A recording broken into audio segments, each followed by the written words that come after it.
Hello and welcome to Digital Marketing Masterclass. My name is Chris Carr. I'm the president and founder of Faratech. We're going to talk about what makes a good website. We're also going to look at the 4 essentials on how your website can generate leads, nurture leads into clients, and then convert those clients into brand ambassadors or raving fans of your brand, your vision, and your message.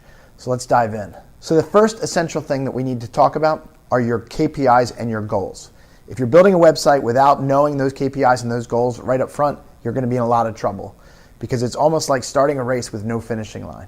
All right, so you want to get crystal clear about not only what the goal is, but what are the steps to get there, and what are these key performance indicators that are going to go on through your website, through your engagement, through your marketing, and through all your conversion to know, hey, you know what? If I built this website, I know that it's a machine that's going to consistently generate leads and opportunities. So to better elaborate on goals, let me talk to you about one of the clients that we have. We work with a very enterprise healthcare company that's located in Philadelphia.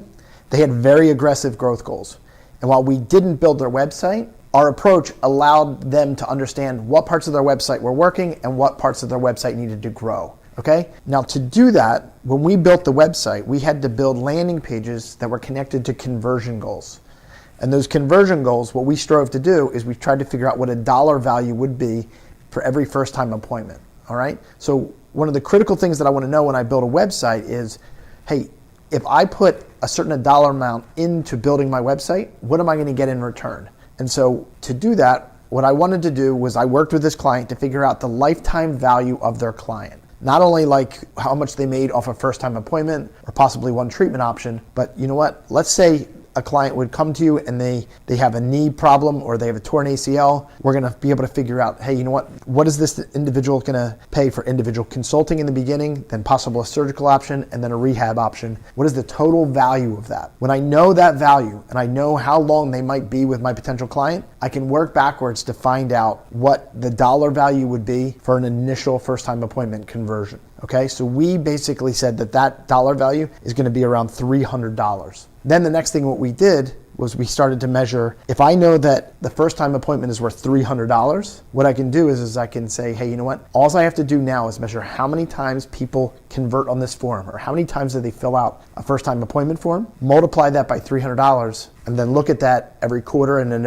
every year to figure out, hey, you know what? Am I getting return on my investment from my website and my marketing? The next thing I want to talk about is, does your design make sense? Because here's what you don't want to do. You don't want to create a really creative, really compelling website that doesn't reach your sales goals. Because you know what? As great as that thing looks, it doesn't pay your bills. So what I want to be able to do is I want to say web design is an art and a science. So I want to put a ton of my focus on what it looks like, but I also have to look at the science element to figure out, does it actually work? Does it bring in sales? Does it bring in leads and opportunities? Branding alone is not a KPI that we put value in apart from conversion and engagement.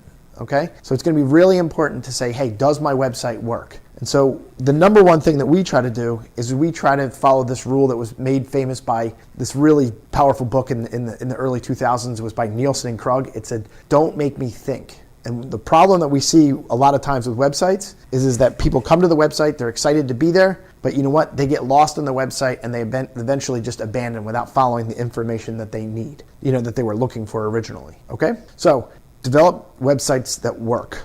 One of the best examples that we had is for one of our clients. They're called Pro Writers. We tested everything, and what we found out is that right on their homepage, as big as possible, we put a video which was kind of like a demo of their software. And what we were finding, not only did the video kind of keep them on the page longer, but we tested conversion. And the individuals who watched that video that we made front and center right on the website, those were the people that converted bigger, stronger, and faster than anybody else. And so what we did was we built the website and we tried to figure out how is it working. And then what we did was we constantly tweaked it to figure out what components are going to basically get the best possible result. And what we found was the bigger we made this video box, the better results that we had, for this particular client.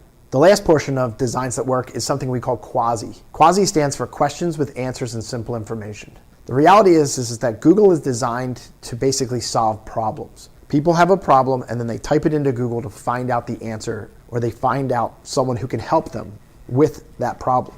Okay? And so what happens here is that if you're building your website and you're not building your website in a way that answers the questions that they have, that provides simple information, and then also allows read more functionality to go to in-depth information, then you're missing a really big opportunity. What you don't want to do is just create a big wall of text and they can't find the information that they need in that huge wall of text. And then what you also don't want to do is create such minimal content that people that want depth can't find it. So we're going to constantly be looking at your website to develop that quasi, like questions with answers and simple information. The third essential that we're talking about here is content organization. When we launch a website, that's the beginning of the process, not the end of the process. A lot of companies are going to come to us and say, hey, will you build us a website? And then if we launch it, I'm not going to see you again for another 3 to 5 years, and you're going to say, oh, our website doesn't work. Because you know what? Your website is always a work in progress. And the number one way to have a really compelling website is to consistently update your content on that website for user experience and then also for SEO. Now, the number one way to do that is to get very proactive about your marketing through your website.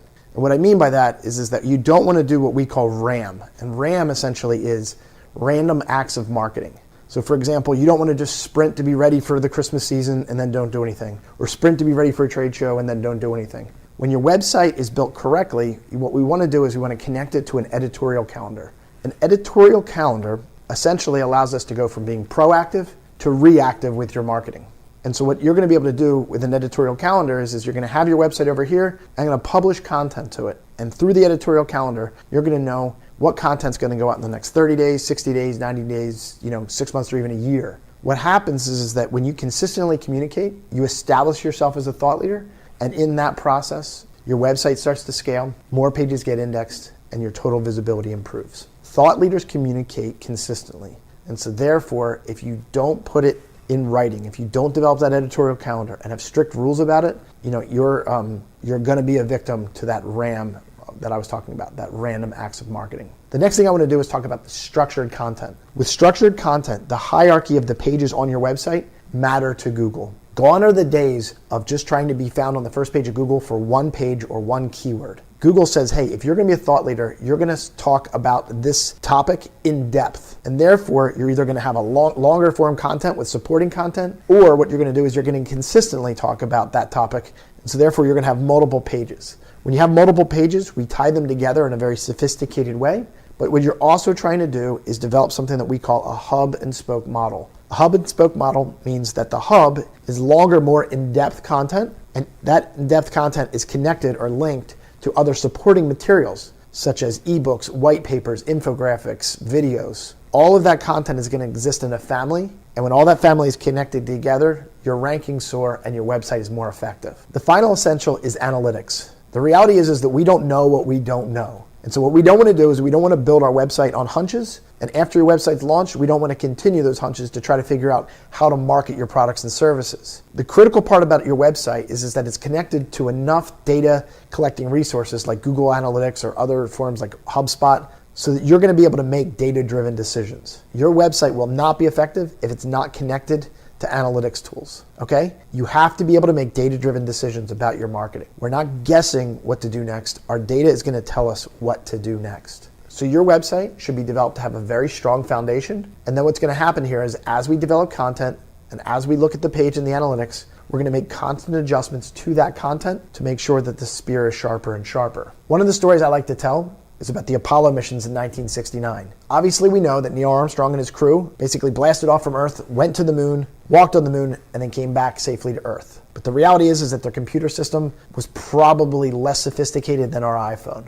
So how did they get from the Earth to the moon? Well, the reality is that they were off course about 95% of the time. But what they did do is that as they shot off from Earth, they constantly course corrected until they landed on the moon, and when they left the moon, they course corrected to make it safely back to Earth. And so it is with your marketing. Essentially, we are guessing. No matter how much your marketing company might say, hey, you know what, we have this all figured out, we're essentially guessing. What I mean by that is we're going to build a website based upon best practices, based upon a SWOT analysis of your competition in your industry. And what we're going to do is we're going to shoot it off, into the internet. But what we're going to do from there is we're going to monitor how are people engaging with the website. What pages do we have to add? What content do we need to clean up? What rich media do we need to add to our website to be more and more compelling? And what's going to happen here is that we're going to be in a scenario where we have a really great website, we have really great monitoring tools, and we're going to be able to make adjustments to that website over time to make it bigger, stronger, and faster. And what we're going to be able to do is we're going to make that website